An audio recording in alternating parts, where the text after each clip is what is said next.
É um grande prazer para mim falar nessa casa de amor.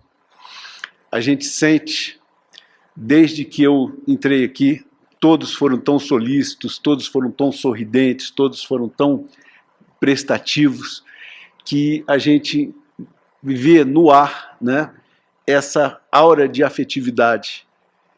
Então, eu agradeço a todos essas boas-vindas aí. Gente, hoje nós vamos falar sobre afetividade na casa espírita. Tudo o que o ser humano deseja é se sentir amado. Não é verdade? Você vai num lugar, o que você quer é exatamente isso, que as pessoas mostrem para você, puxa, que coisa bacana, né? Mais um dos nossos aqui, né?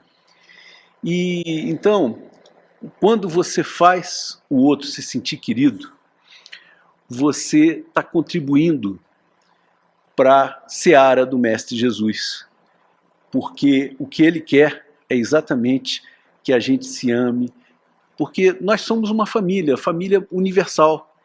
Se eu chamo Deus de Pai, eu preciso chamar o outro de irmão.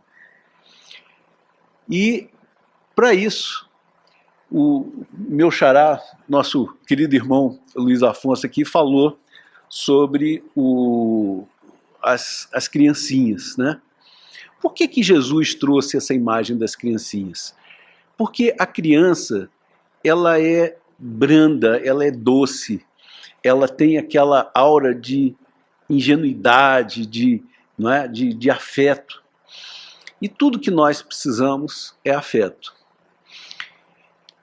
Agora, olha só, eu trabalho no grupo mediúnico e trabalho como atendente fraterno. E o que mais a gente vê nos grupos mediúnicos são espíritos que foram espíritas, então eles conhecem essa nossa doutrina espetacular, maravilhosa, né, que é a doutrina espírita, e não é raro você encontrar um espírito desses que diz assim: eu me arrependo amargamente porque eu conhecia tudo da doutrina e, no entanto, eu praticava muito pouco. O que eu quero dizer com isso? Que não basta você entender essa doutrina intelectualmente. Não adianta a informação estar na cabeça, ela precisa sair da cabeça e vir para o coração.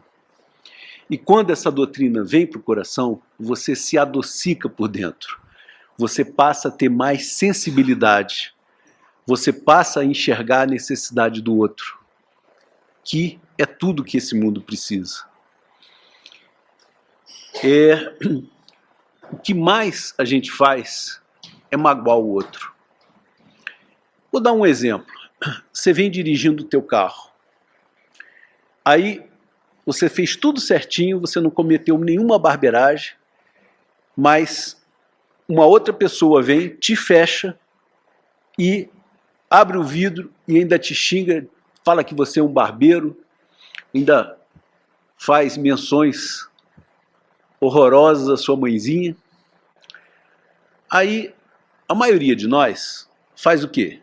Abre o vidro e devolve o xingamento. Agora, pare um pouquinho e pense. Imagina que você soubesse que aquele irmão que te xingou injustamente, ele tinha acabado de perder um filho lá no hospital. Ou imagine que ele tenha acabado de perder o emprego. Ou que o negócio dele tenha ido à falência. Então, você entende que ele está num desequilíbrio porque tem uma razão. E aí, eu pergunto para você, se você soubesse de antemão que ele estava nessa situação, na hora que ele te xingou, você ia devolver o xingamento? Eu tenho certeza que não. Porque todos aqui são pessoas que estão buscando se adocicar por dentro também, não é verdade? Então, imagina só o seguinte. Vamos imaginar duas situações. Na primeira situação, teoricamente, você está equilibrado dirigindo e o irmão está desequilibrado por um problema desse, acabou de perder o filho, por exemplo, né? Aí, o que acontece? Um segundo antes de você devolver o xingamento dele, a situação era essa: você estava equilibrado e o irmão estava desequilibrado. O que você acha que vai acontecer um segundo depois, quando você se encheu de raiva e devolveu o xingamento para ele? Ele que estava desequilibrado vai ficar mais desequilibrado ainda, não é verdade? E você que estava equilibrado, você se desequilibrou. Agora, imagina o contrário. Imagina que você soubesse de antemão que a razão pela qual ele está desequilibrado. E na hora que ele te xingou, você olhou e disse assim: coitado, esse irmão deve estar muito desequilibrado. Aí você faz uma prece e diz assim: Pai, ajude esse querido irmão, porque ele deve ter uma razão muito séria para estar desequilibrado. Se isso tivesse acontecido, a situação seria bem diversa, não é verdade? Você, que já estava equilibrado, ficou ainda mais equilibrado, e aquele irmãozinho que estava lá desequilibrado por uma forte razão, ele sairia dali pelo menos um pouquinho mais equilibrado, percebe? Gente, isso se chama afetividade. É você ser sensível à dificuldade do outro. Você entender que todos nós aqui estamos em busca dessa fraternidade, em busca desse amor. Mas o que nós mais fazemos é magoar o outro. E nós fazemos isso porque nós ainda não conhecemos verdadeiramente a doutrina. Aí você vai dizer assim para mim: não, mas eu conheço tudo, eu sei a pergunta, qualquer pergunta do Livro dos Espíritos que eu sei de cor. Essa informação está na sua mente, mas ela não está no teu coração. E aí, na hora que você abre a boca, você fala aquilo que está no coração. Como a mensagem espírita, ela ainda está no teu cérebro, ela não desceu para o coração, quando você abre a boca, você magoa o irmão. Por isso, é tão importante a gente buscar esse adocicamento interior. Na nossa bandeira, nós entendemos que caridade, né, todos os espíritas acreditam que dos valores morais mais importantes é a caridade. Mas a caridade não é você pegar aquele trocadinho que você não precisa e que quando você para no sinal vem um mendigo te pedir, você pegar e dar. Isso é caridade moral, tudo bem. Mas não é dessa caridade que eu estou falando. Eu estou falando da caridade moral, que é você pegar um mendigo, por exemplo, e dar um bom dia para ele. Você abraçar um irmão nessa situação. Você perceber que você está lidando com um ser humano, você está lidando com gente. Meus queridos, lidar com gente é uma coisa deliciosa. Mas para lidar com gente, você precisa entender que todos nós temos os nossos defeitos, temos as nossas mazelas morais, não é? Então, o irmão que faz alguma coisa indevida contra você é porque o coração dele está cheio dessas mazelas morais. E você vai ver a história de vida dele está cheio de mágoa, está cheio de frustração, não é? Está cheio de coisas ruins. E você não tem qualquer direito de julgar ele. Porque o único que pode nos julgar é Deus. Por isso, quando alguém pegar e agir de forma errada com você, perceba que aquele irmão que está fazendo isso, ele está doente. E você tem duas hipóteses. Ou você está são e você recebe aquela agressão dele e devolve amor, ou você está tão doente quanto ele e você recebe aquela agressão e devolve a agressão. Entende? Conforme a gente vai trabalhando a afetividade, você aprende a receber ódio e devolver amor.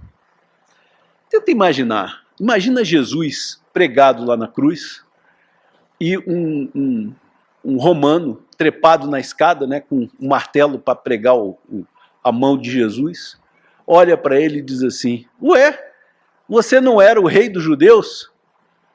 Sai daí agora que eu quero ver. Agora, imagina Jesus, que tinha o poder de dar um soprinho e parar uma tempestade.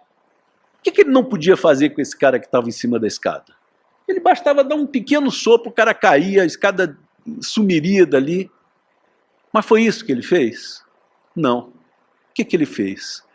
Pai, ajude-os. Eles não sabem o que estão fazendo. Você entende o que é afetividade? Então, o que eu digo para vocês é o seguinte: quanto maior a qualidade do espírita, mais afetivo ele é. Eu me lembro de uma situação em que tinha vários intelectuais lá com o Divaldo Franco e ele deu para uma senhora pobre um evangelho. Presta o evangelho, por favor. Então, ele deu o evangelho para aquela moça e na semana seguinte ele perguntou para ela: a senhora leu? E ela falou: ô meu filho, eu não sei ler, mas eu peguei o evangelho e botei em cima da minha cabeça. E aí eu fiquei esperando que as palavras caíssem para dentro da minha cabeça. E todo mundo caiu na gargalhada, né? Aí a Joana de Anjos, que estava presente, chegou e disse assim: Divaldo, você avisa a esse povo que essa senhora, que não sabe ler, que não teve a oportunidade de ler o Evangelho, ela é a mais evoluída de todos que estão aqui. Percebe? Por quê? Porque ela tinha afetividade. Então, nós não podemos ser intelectuais da doutrina. O nosso movimento espírita, ele ainda está muito intelectualizado.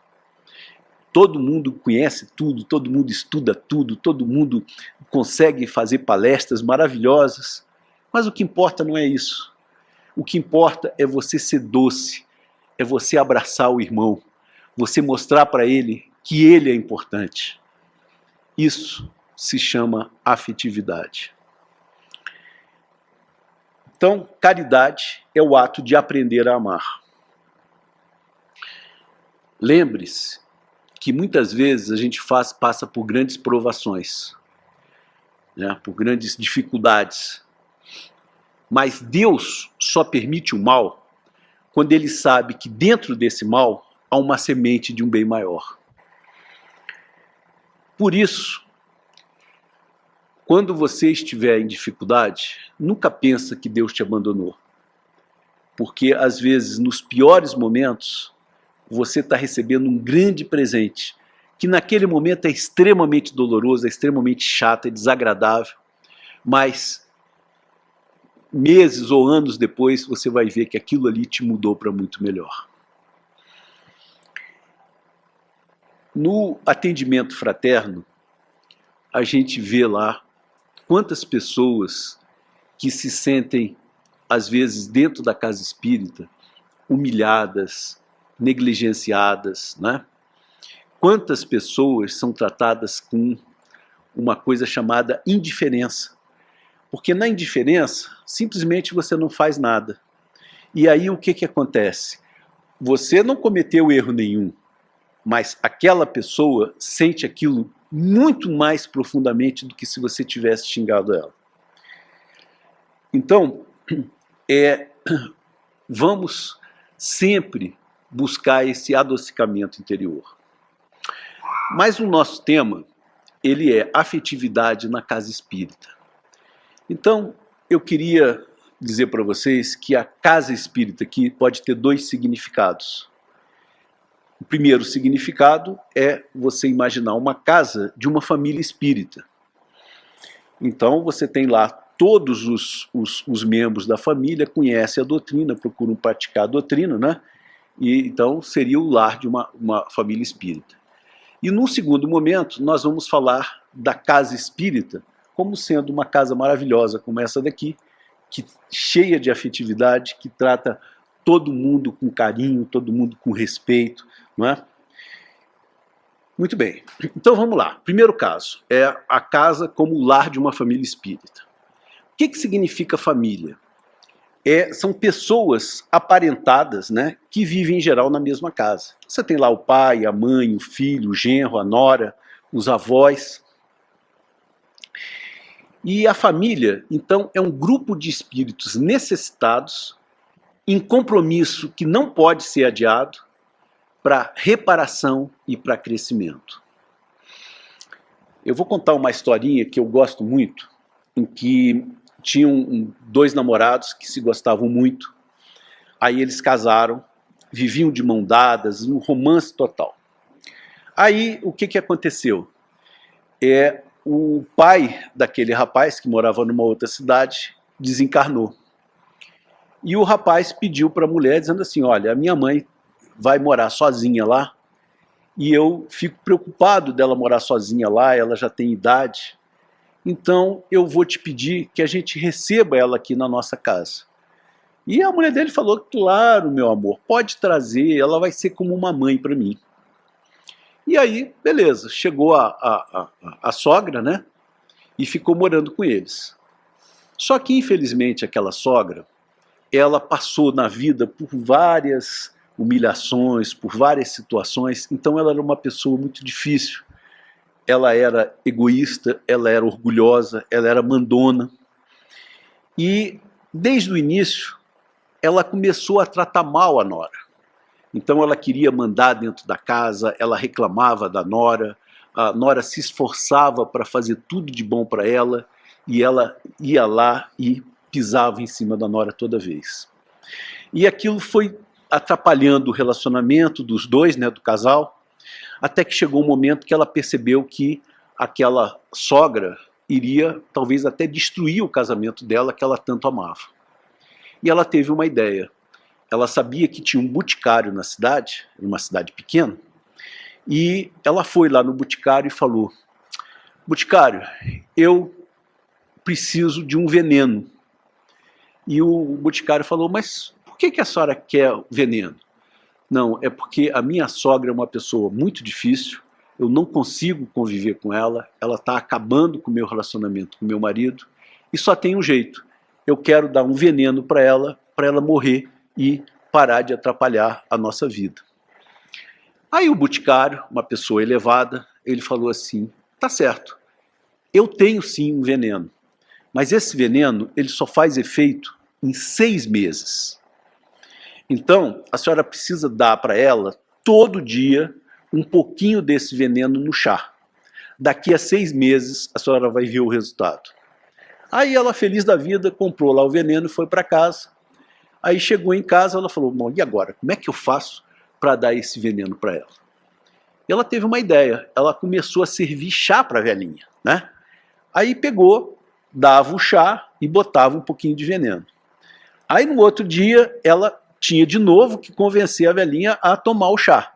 Aí ela chegava para a velhinha e dizia assim, ô dona fulana, por favor, vem aqui tomar esse chá, é tão gostoso. Aí sentava lá com ela, né?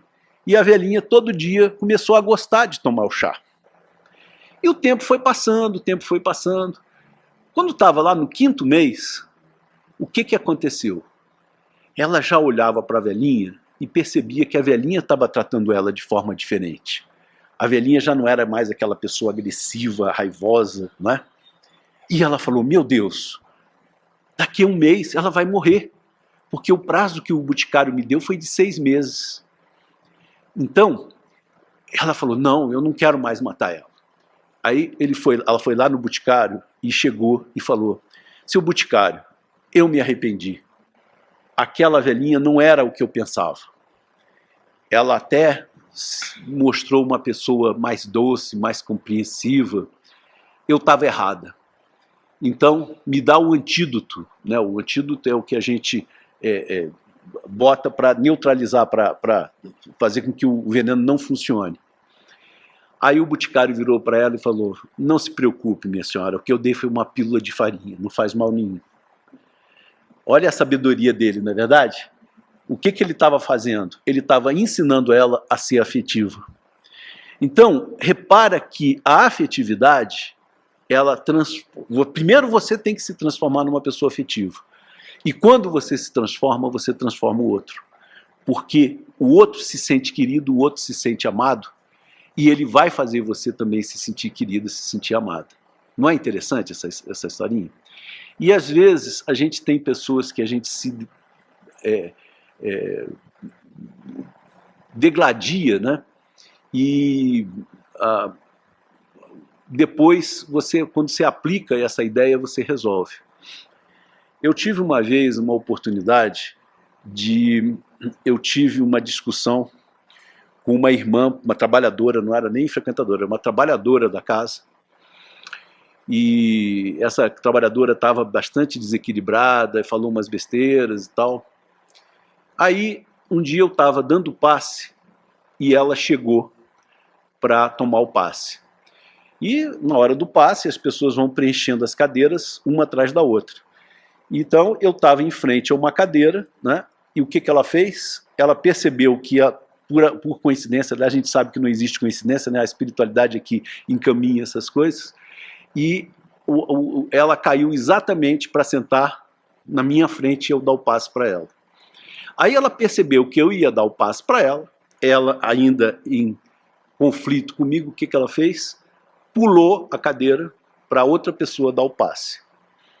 Aí eu peguei e pensei assim, puxa, eu falo tanto de perdão, eu falo tanto de afetividade, né?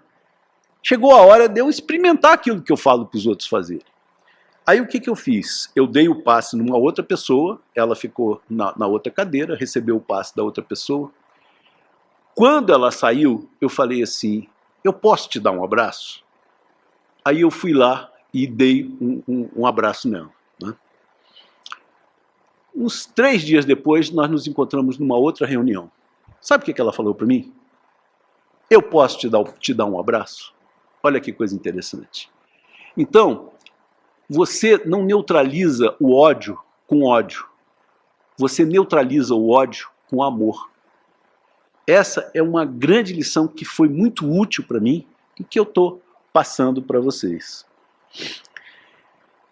Muito bem, mas há vários tipos de família, conforme a afinidade entre os espíritos que formam aquela família. As afeições, né, o amor real, sobrevive permanecendo indissolúvel e eterno.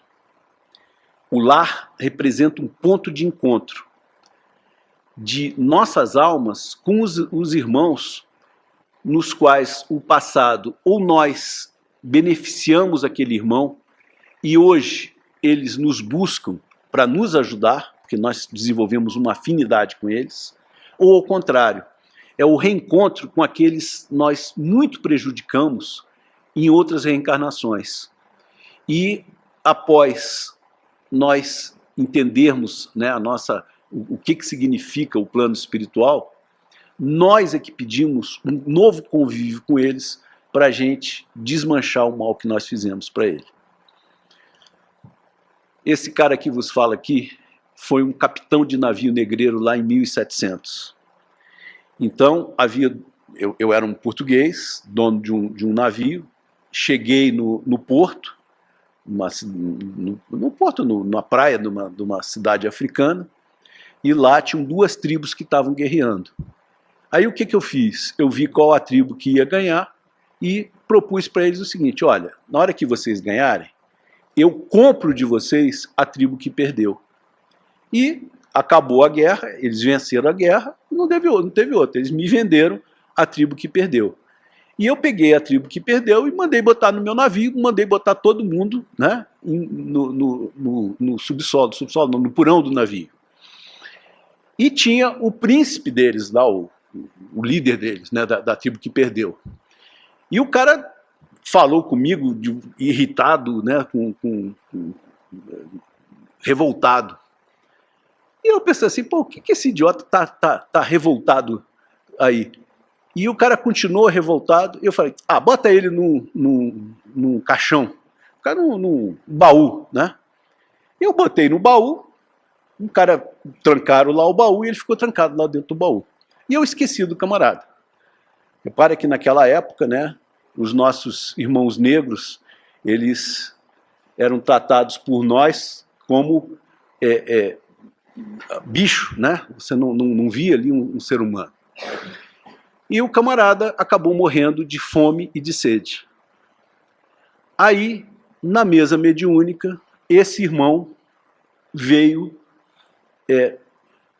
tomar satisfação comigo, não é?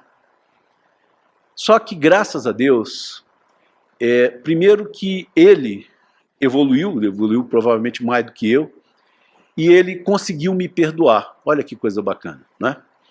E eu, que depois dessa encarnação, eu também vivi várias encarnações como escravo, por resgatar as besteiras, as burradas que eu fiz. Então, tanto eu quanto ele já estávamos, né, mais adocicados. E eu tive o prazer de poder abraçá-lo na mesa mediúnica. Entende? Muito mais mérito dele do que meu, né? Então, repara que nós não somos esses anjinhos que nós parecemos aqui. Nós já fizemos muitas coisas ruins. E esses irmãos que nós ofendemos, que nós humilhamos, eles têm uma necessidade de voltar na nossa família para a gente aprender a amá-los, né? Então, o lar representa um ponto de reencontro. E é o sentimento de união que envolve a família a favor da harmonia doméstica.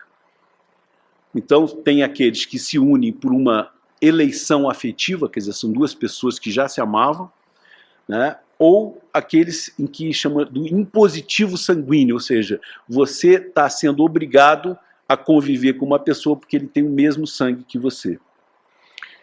Isso, quando é esse caso desse impositivo sanguíneo, é preciso dedicação, renúncia, silêncio e zelo com o irmão.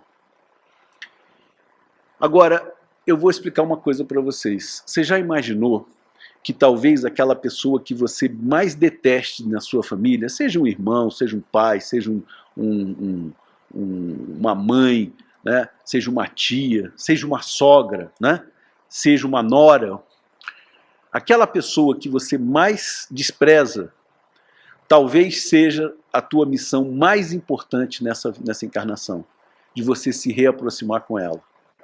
Agora imagina só o seguinte, vamos supor que você pegue e você aprenda a amá-la. O que vai acontecer? Na próxima encarnação, vocês se libertaram um do outro, né?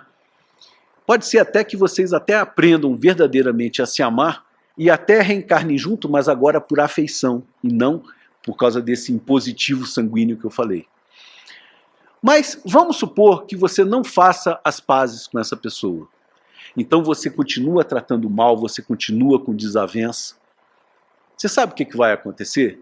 Na outra reencarnação, de novo, você vai renascer junto com ela numa mesma família. Só que agora a espiritualidade vai apertar os parafusos. Ela vai te forçar a um relacionamento mais próximo com essa pessoa. Então, por exemplo, pode ser que ela renasça como um filho com Down, com uma dificuldade que vai te obrigar a cuidar dessa criança, né? E aí vamos supor que você, mesmo passando por essa provação, você ainda continuou de mal com esse espírito. Da outra vez, a coisa vem mais apertada ainda. Até que vai chegar uma reencarnação. Vocês já ouviram falar dos irmãos chipófagos? Chipófagos são quando você tem dois espíritos, cada um num corpo, mas os corpos vêm ligados. Então, por exemplo, tem irmãos que vêm com um braço grudado no outro. Esse caso é até fácil, que uma cirurgia pode resolver. Mas, às vezes, você vem com um único estômago, por exemplo, para os dois. Então, você imagina, um adora comer salada e o outro detesta comer salada, mas o estômago é um só. Então, os dois têm que entrar num acordo, senão eles vão morrer de fome, né? Imaginou isso? Até para ir ao banheiro, eles têm que entrar num acordo. Repara? Ninguém quer isso, não é verdade? Então, aprenda a lidar com aquela pessoa difícil dentro da tua família, porque vocês não nasceram na mesma família por acaso. Bom, agora vamos falar do outro significado da casa espírita, né? Vamos então imaginar uma casa maravilhosa aqui como essa, que é uma verdadeira casa espírita, onde as pessoas se amem, né? Então, o Chico Xavier, no livro, tem uma coletânea de mensagens espíritas, em que ele diz o seguinte: ame, porque a inteligência sem amor nos torna perversos, né? A justiça sem amor nos torna implacáveis. A diplomacia sem amor nos faz hipócritas. O êxito sem amor nos faz arrogantes. A docilidade sem amor nos faz servis. A pobreza sem amor nos faz orgulhosos. A beleza sem amor nos torna ridículos. A autoridade sem amor nos torna tiranos. O trabalho sem amor nos faz escravos. A simplicidade sem amor nos deprecia. A oração sem amor nos faz introvertidos. A fé sem amor nos deixa fanáticos. A alegria sem amor nos deixa eufóricos. A caridade sem amor nos faz egoístas. O caminhar sem amor nos paralisa. A coragem sem amor nos faz imprudentes. A vida sem amor, meus queridos, não tem sentido. Então, ame com intensidade, com simplicidade, sem cobrar, sem sufocar, sem controlar, sem medo, desinteressadamente. Apenas sinta no seu coração o quanto você ama. Se o outro não te ama, o problema é dele. O que não pode é você deixar de amar o outro. E quando você agir assim, você também será muito amado. Por isso, nós precisamos sempre zelar, né, pela nossa querida casa espírita, para que dentro da casa espírita sempre nós nos tratemos como irmãos, como pessoas queridas. Claro, todos nós temos as nossas deficiências. Você vai ver pessoas cheias de deficiências morais, mas você também tem essas deficiências morais. Então, se nós temos essas deficiências, nós precisamos abraçar, nós precisamos aconchegar essas pessoas. O que eu estou propondo? É uma coisa chamada adocicamento interior, que é acolhimento, que é suavidade. E existe uma palavra que eu gosto muito, que se chama empatia. O outro deve sair de perto de nós melhor do que ele chegou. E para isso, você precisa sentir que o outro, precisa sentir o que o outro está sentindo. Eu, uma vez no atendimento fraterno, eu estava na sala do atendimento fraterno e chegou a pessoa que ia ser atendida, e ela chegou lá esbravejando, dizendo: Deus não existe, Deus é um carrasco, como é que ele pode fazer isso? E não pode ser, e eu estou cheio de ódio por esse Deus.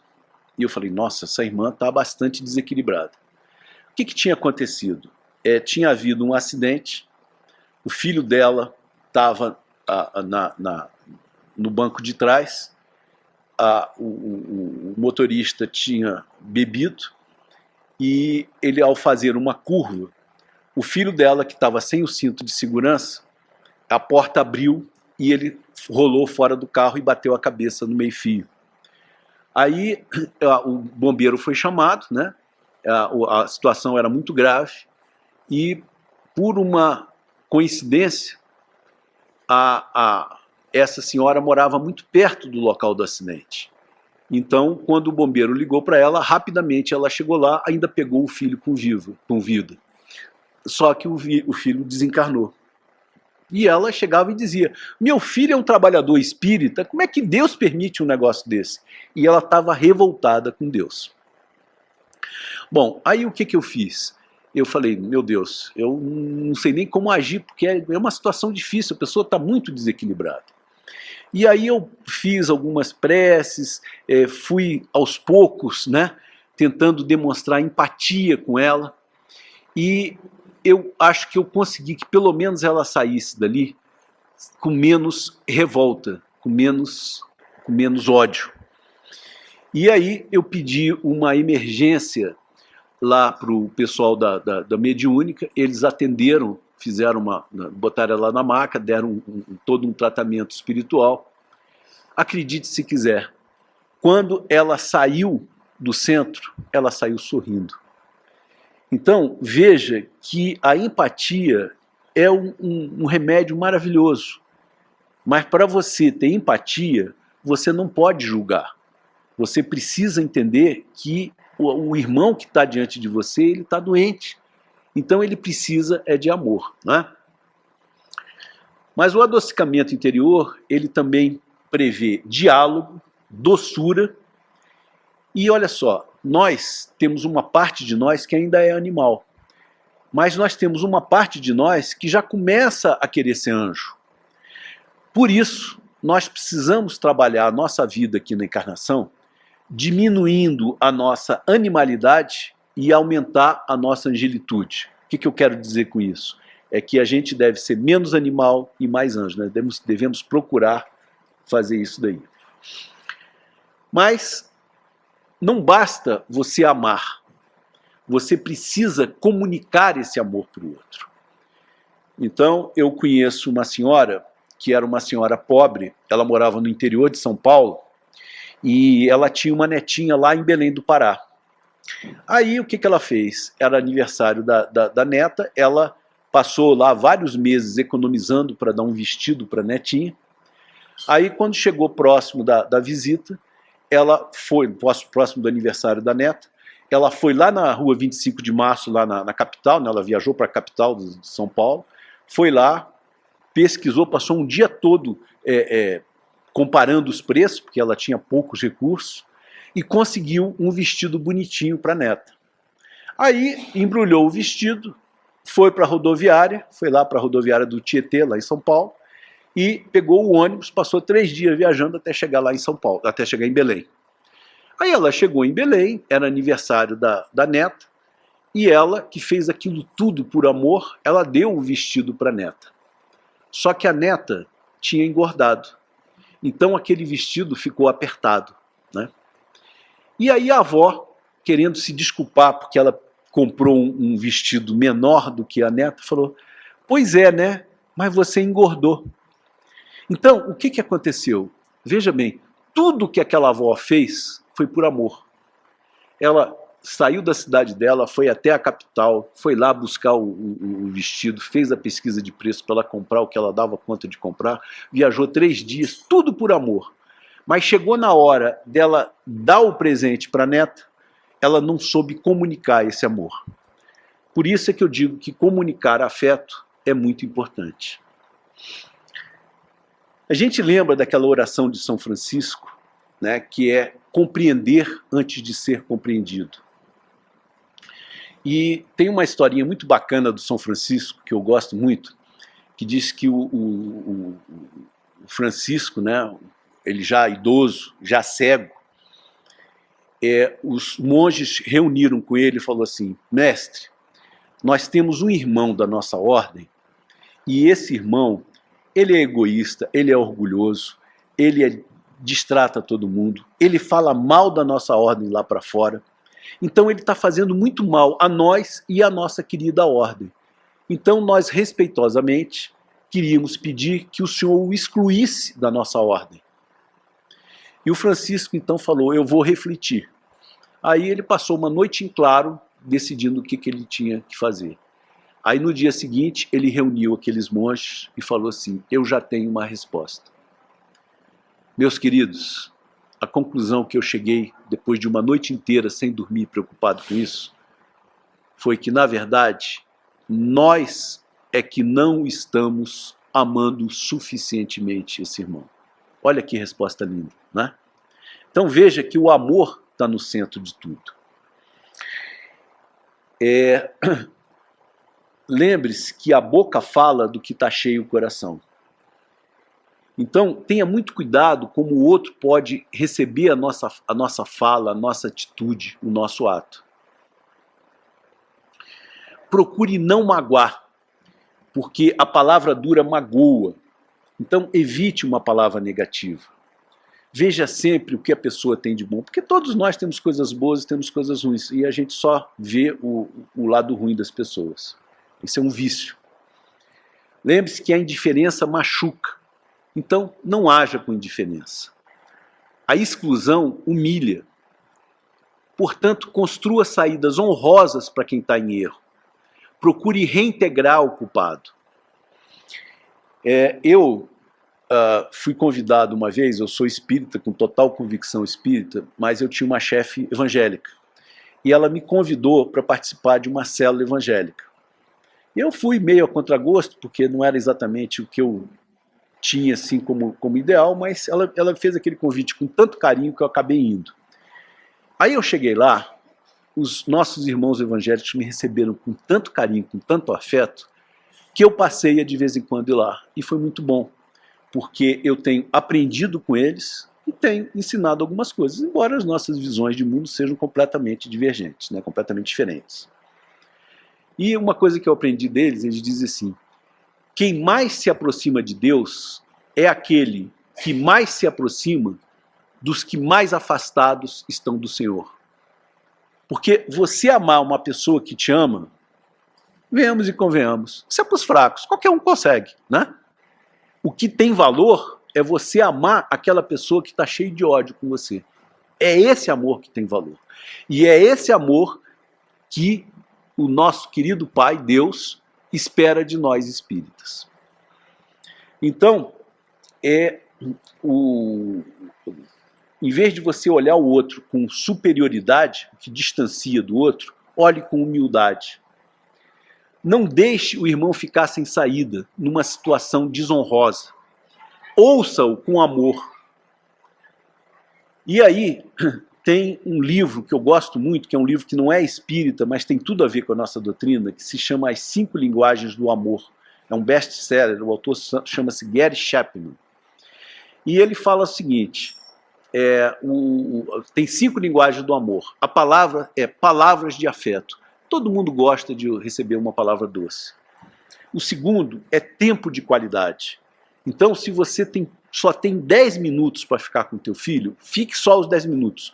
Mas aqueles 10 minutos tem que ser integralmente deles. Então você está ali totalmente dedicado para ele. Esqueça o celular, esqueça a televisão, esqueça a visita. Você naqueles 10 minutos, você só precisa se concentrar em demonstrar afeto a ele. Terceira linguagem do amor, servir com amor. Então, você imagina, por exemplo, que quando a gente sair daqui, alguém chegue e diz assim: Luiz, eu queria uma carona. E eu falo assim: ah, beleza, eu posso te dar uma carona sim. Onde é que você mora? Ah, eu moro em Planaltina.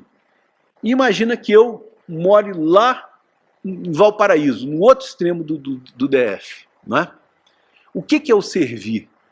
É eu chegar e dizer assim: puxa, eu estou um domingo, eu não tenho nada para fazer, eu posso perfeitamente ir até Planaltina, deixar esse irmão e depois eu faço a volta e vou lá para o outro lado. Agora, se eu fiz aquilo simplesmente por uma convenção social, só para me fingir de bonzinho, isso não tem valor.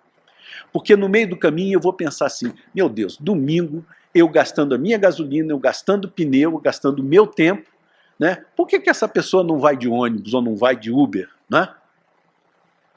Por que eu tenho que fazer isso? E aí você começa, mesmo que você não fale, a sua expressão corporal, né, a expressão do teu corpo começa a indicar que você está fazendo aquilo de má vontade. É o que a gente chama de estar na máscara. Você finge que está fazendo uma coisa, mas no fundo você está fazendo o oposto disso. Né? Isso é inconsciente, você não tem a noção do que você está fazendo. Então, servir com amor é a terceira linguagem do amor. A outra é o toque físico, toque de pele. Vocês já foram no orfanato? Gente, é lindo quando você vai num orfanato e aí chega na hora de ir embora, as crianças chegam para você e dizem assim: ah, tio, você já vai embora, eu queria tanto que você ficasse mais. Percebe? Por quê? Porque ele teve o toque de pele, que isso é uma coisa rara para eles. Né? Então, o toque físico é a quarta linguagem do amor. E a última linguagem são presentes afetivos. Todo mundo gosta de ganhar presente, não é verdade? Mas você pode dar, eu não estou falando de presentes materiais, mas presentes que toquem a alma. Então é uma caixa de bombom, é uma flor, né? Eu particularmente eu não gosto de dar flor viva, porque você está matando a flor. Se você você corta uma rosa e dá para uma pessoa, essa rosa vai morrer. Mas você pode pegar uma mudinha de margarida e dar para essa pessoa, porque ela vai poder cultivar aquela margarida, então a planta está viva, né? Mas de qualquer maneira, a flor é um toque afetivo, né? Então você está dando um presente que significa alguma coisa para você. Às vezes um simples cartão dizendo eu te amo toca mais o coração da pessoa do que se você desse um relógio super caro ou um celular super caro. Outra questão é que a chamada comunicação não violenta. Teve um camarada que ele chamado Marshall Rosenberg, em que ele era um psicólogo, né? E eu que também sou psicólogo, eu sei a importância disso, é de você criar uma comunicação onde você não seja violento. Então, você usa o diálogo, você vê a necessidade do outro, e aí você procura cultivar o jardim das emoções. Se você fosse cultivar um jardim, você ia preparar o solo, regar, adubar, cuidar, não é? Então faça isso com as emoções, que é muito bacana. Bom, lembre-se que firmeza e brandura são dois valores que não são opostos. Muita gente acha que para eu ser firme, eu não posso ser brando. Para eu ser brando, eu não posso ser firme. E, na verdade, você pode ser 100% firme e 100% brando ao mesmo tempo. Aí você vai chegar e vai dizer, mas e Jesus? Lá naquela questão dos templos, lá do templo, que as pessoas estavam comercializando as coisas no templo, ele não chegou e não chicoteou o templo, não virou a mesa cheia de raiva? Aí eu coloco para você, você acredita que o príncipe da paz se desequilibrou? É isso que você está querendo me convencer? Ah, mas está na Bíblia. Gente, a Bíblia, ela foi indiscutivelmente inspirada por Deus. Mas ela foi escrita por seres humanos. Lembre-se que lá no tempo, na Idade Média, não tinha internet, não tinha Ctrl-C, Ctrl-V. Então, a cópia era feita manuscritamente. E de uma cópia para outra, os sentidos foram se alterando. Então tem uma porção de erros de tradução, tem uma porção de coisas que, embora a ideia original fosse inspirada por Deus, nem tudo que está na Bíblia está correto.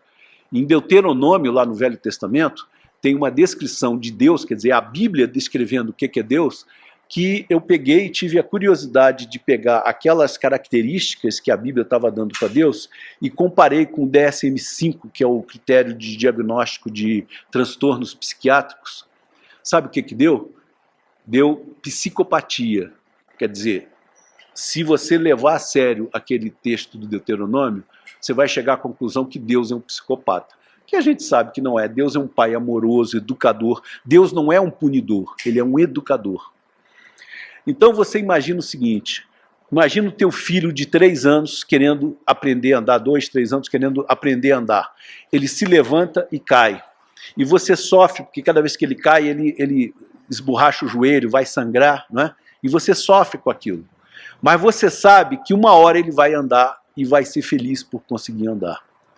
Deus olha para a gente, vê todas as burradas que a gente faz, vê toda a falta de afetividade que nós temos e entende, esse é o meu menino de 3 anos, embora a gente possa ter 90 anos, né? Mas uma hora nós vamos aprender a ser afetivos. Por isso, eu digo o seguinte, você tem 2 posições na vida. Ou você é vítima da vida, ou necessariamente você tem que virar protagonista dela.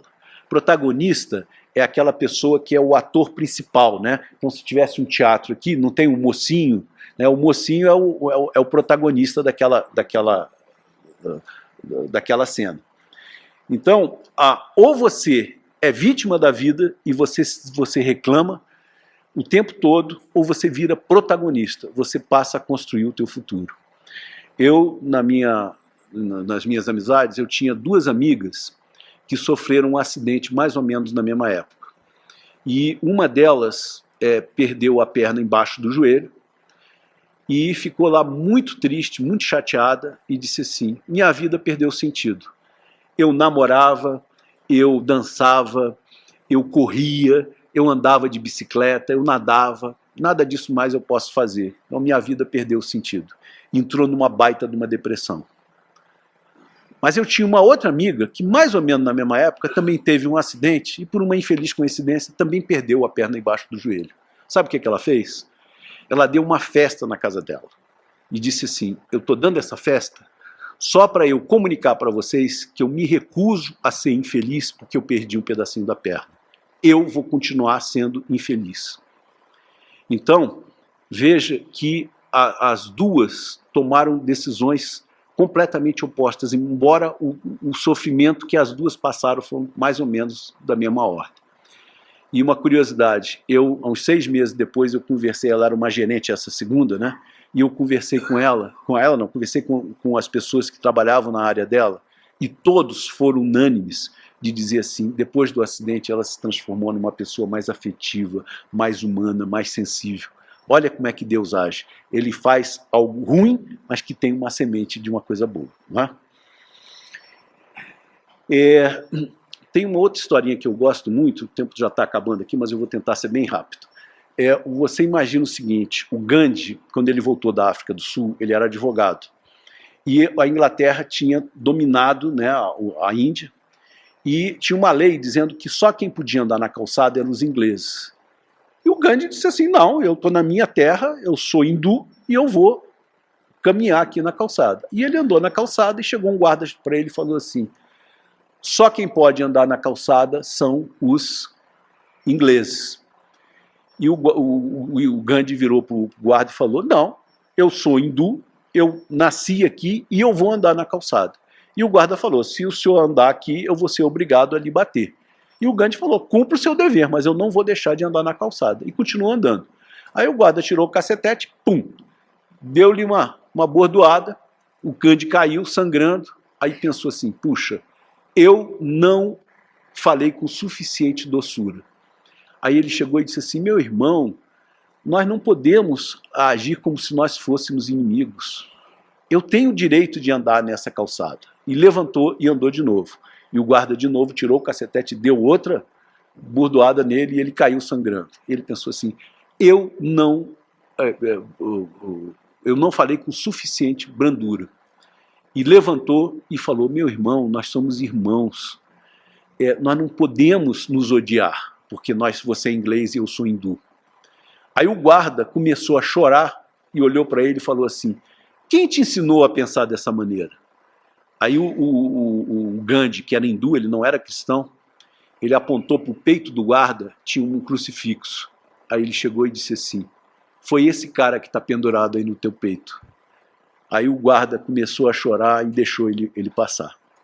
Naquele momento, o Gandhi criou a Satyagraha, que é a política de não violência, né? E ele, sem disparar um único soco, ele botou a Inglaterra, que na época era o país mais importante do mundo, expulsou a Inglaterra da Índia, entende? Olha o tamanho do amor, o tamanho do potencial do amor. O poeta Carlos Drummond de Andrade, ele dizia assim: amar se aprende amando. Então comunique afeto, não magoe, mostre que o outro é amado por você. Lembre-se que Jesus definiu caridade como benevolência, indulgência e perdão. Indulgência é você olhar o que o outro fez de errado, mas você entender: puxa, ele está sendo assim porque ele não teve uma educação, ninguém falou para ele que isso era errado, né? Sorria e abraço. Gente, temos que tirar o evangelho de debaixo do braço e colocá-lo no coração. Nós precisamos entender que ser espírita não é você conhecer essas obras maravilhosas que tem. Claro que isso é importante, mas não basta isso. Você precisa vivenciar. É o que a gente chama de vivência evangélica. Quanto mais você vivencia o evangelho, melhor espírita e melhor ser humano você é. Então, o meu desejo a todos vocês é que vocês se adociquem por dentro e com isso nós vamos trabalhar nesse momento de transição planetária, em que a Terra está deixando de ser um planeta de provas e expiações, em breve vai se transformar num planeta de regeneração. Nós ajudemos o Mestre Jesus a fazer essa transição.